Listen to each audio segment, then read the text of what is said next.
ये बात कहना और ऐसा सोचना भी बड़ा तकलीफदेह है कि क्या धराली के मलबे से भविष्य में नरकंकाल ही निकलेंगे। लेकिन ऐसी आशंकाओं के पीछे बहुत सी वजहें दिख रही हैं। अभी जो हालात हैं और जिस लेवल का मलबा धराली बाजार को निगल चुका है, उसका वजूद मिटा चुका है, उसके बाद तो उस मलबे के नीचे जीवन होने की संभावनाएं नहीं के बराबर दिख रही हैं। क्योंकि जो लोग उस दिन यानी 5 अगस्त 2025 को उस भीषण सैलाब की चपेट में आकर घायल हुए हैं और जिंदा बच पाए हैं, उनकी जिंदगी भी बहुत आसान नहीं है। उनको बहुत सीरियस इंजरी है, इतनी सीरियस कि उनकी जान अभी भी खतरे में बताई जा रही है। एम्स ऋषिकेश के हवाले से जो रिपोर्टें छप रही हैं, उससे पता चल रहा है कि धराली की आपदा में घायल जो लोग अस्पताल में हैं, उनकी फेफड़ों में पानी कीचड़ भरने जैसी गंभीर समस्याएं पैदा हो गई हैं। उनकी पसलियां टूट गई हैं। उन घायलों के शरीर के अंदर से गहराई में फंसी मिट्टी और पत्थर निकले हैं। यानी उनकी हालत बड़ी नाजुक है और ये जिंदा बचे लोगों की बात मैं कर रहा हूं। इससे आप अंदाजा लगाइए कि इतने दिन से जो लोग धराली के उस टनों मलबे के नीचे दबकर लापता हो गए हैं, क्या उनके जीवित बचे रहने की कल्पना की जा सकती है। इस बीच उत्तराखंड पुलिस के सोशल मीडिया हैंडल से गुजरते हुए एक वीडियो पर मेरी नजर पड़ी, जिसमें दिख रहा है कि धराली में जो टूटे हुए मकान हैं या इमारतें हैं, उनके मलबे में लोगों की तलाश के लिए कुछ आधुनिक मशीनों का इस्तेमाल किया जा रहा है, जैसे कि विक्टिम लोकेटर मशीन हुई, थर्मल इमेजिंग कैमरा हुआ। इन सारे आधुनिक उपकरणों का इस्तेमाल किया जा रहा है लोगों को खोजने के लिए। लेकिन ये खोजबीन धराली बाजार के उन घरों या उन इमारतों में हो रही है जो कि मलबे में आधा दबे हुए हैं या पूरी तरह से ढह गए हैं। ऐसे ढहे हुए घरों या होटलों के मलबे में ढूंढा जा रहा है कि कहीं यहां लोग तो नहीं दबे हुए हैं। ऐसे ही आधा दबे हुए मकानों में लापता लोगों की तलाश के लिए डॉग स्क्वाड की भी मदद ली जा रही है, जो उत्तराखंड पुलिस के द्वारा जो कैंपेन चल रहा है, जो मुहिम चल रही है, उसके तहत।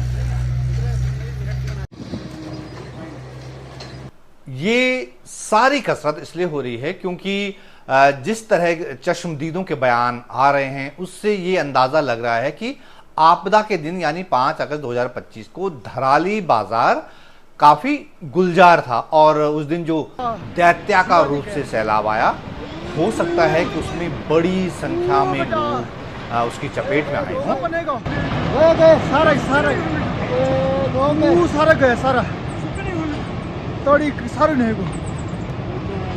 लोग गए भाई, लोग मन की नहीं भयंकर आदमी गए बहुत भाई, आदमी बहुत नहीं, आदमी गए बेटा, आदमी गए बहुत सारे। जो बाहर के यात्री हैं या जो पर्यटक हैं, उनको तो हेलीकॉप्टर से निकाल कर मीडिया के कैमरों के सामने जय जयकार हो रही है, लेकिन जिन लोकल लोगों के अपनों का पता नहीं चल रहा है, वो बहुत परेशान हैं। आप भी ऐसा देख और सुन रहे होंगे। तो सरकार और प्रशासन द्वारा धराली में लापता लोगों की तलाश ऐसी धराशायी इमारतों में की जा रही है जो कि मलबे में आधा दबी हुई दिख रही हैं, लेकिन ऐसी बिल्डिंगों की संख्या कम है। धराली बाजार की ज्यादातर बिल्डिंगें मटिया मेट हो चुकी हैं और कई फीट मलबे के नीचे दब चुकी हैं। मैं उन्हीं को देख रहा था कि ये मर गया या फिर वो सारा मैदान हो चुका है। इधर ये ऊपर से सारी बिल्डिंगें टूटते हुए आ गई। आपको उम्मीद थी आप बच पाएंगे? नहीं सर, कभी नहीं। बस मौत देख रहा था सर मैं कि ये मलबा ऐसा आ रहा है, थर्ड मंजिल तक आ गया मेरे, और तोड़ते हुए आ रहा था। ये ऐसी रीलिंग थी लकड़ियों की होटल की, मैं छत में था तो वो तोड़ते हुए मेरी तरफ आ रहा था और होटल मेरे अगल बगल के सब ध्वस्त हो चुके थे। बस मैं एक ही चीज देख रहा था कि या मैं अंदर जाऊंगा पहले, या अगर ये टूटता है तो मैं अंदर जाऊंगा, या ये मलबा मेरे को खत्म कर देगा।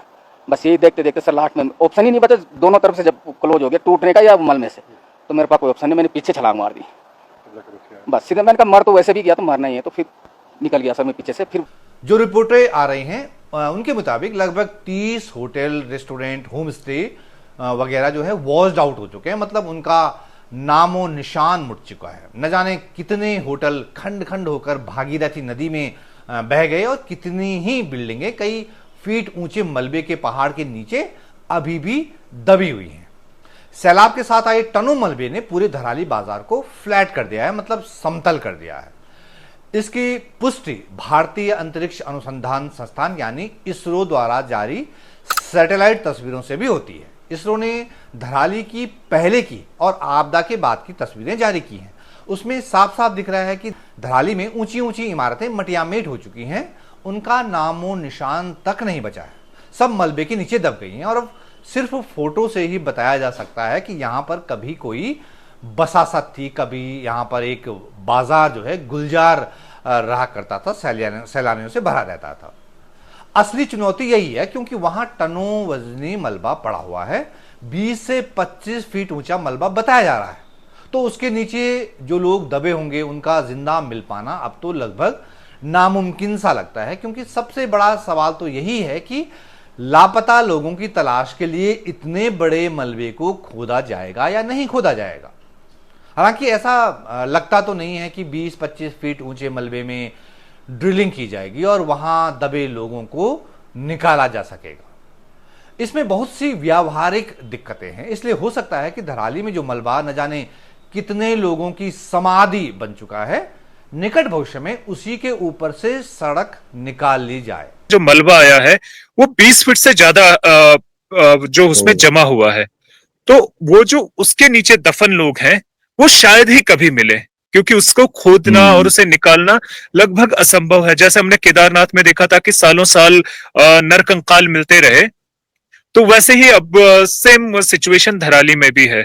मतलब मैं उसे एग्जैजरेट नहीं कर रहा हूं, पर जिसने भी फुटेज देखी है तो वो 20 से 25 फुट, मतलब 5-5, 3-4 मंजिलों के होटल जो है वो दबे हुए हैं।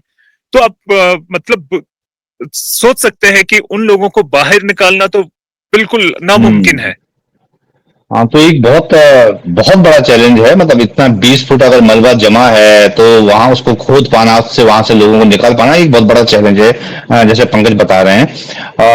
और हालांकि हैवी मशीनें मंगाई जा रही हैं, शायद सेना के हेलीकॉप्टर के जरिए, लेकिन 20 फीट अगर मलबा जम गया है तो वो तो बहुत बड़ा चैलेंज है उसको निकाल पाना। हैवी मशीनें तो हाईवे बहाल करने का ही काम करेंगे फिलहाल, क्योंकि उससे मतलब करीब अगर उसे हम माने तो 1 किलोमीटर के एरिया में, 1 वर्ग किलोमीटर के एरिया में जो मलबा जमा है उसमें से ये इमेज गेस कर पाना कि कहाँ पे आदमी दबा होगा, उसे ड्रिल करना ये तो असंभव है। पर हाँ, हाईवे को खोलने के लिए बड़ी मशीनें होंगी और शायद जो लोग दबे हुए हैं उनके ही ऊपर वो सड़क जाए और वो कभी ना मिले। तो सोचिए ये कितनी बड़ी मानवीय त्रासदी है।